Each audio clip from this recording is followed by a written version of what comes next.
Jadam उमल YouTube channel रे सनाम को neo मिटबारिया कथा अकय ठेन आलम लई सदरा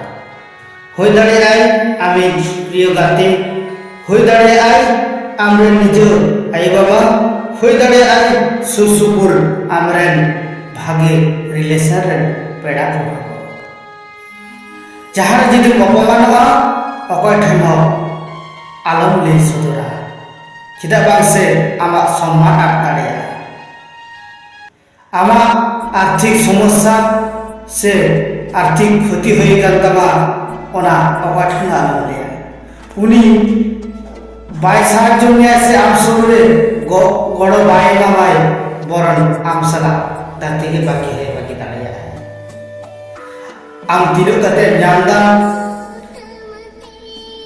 तिनो कते नामदा तिनो पैसा दो जावरा कदा से तिनो कते ताम बेथन ओना अकय ठेन आलम लई सदरा आर आका करे तिनो कामी रे लगावा से लगाव कदा ओना भागी अवस्था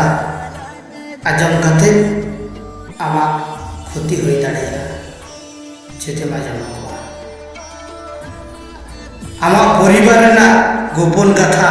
अकय ठेन आलम लई सदरा भविष्य चे लक्ष्यताम चे कुकमुताम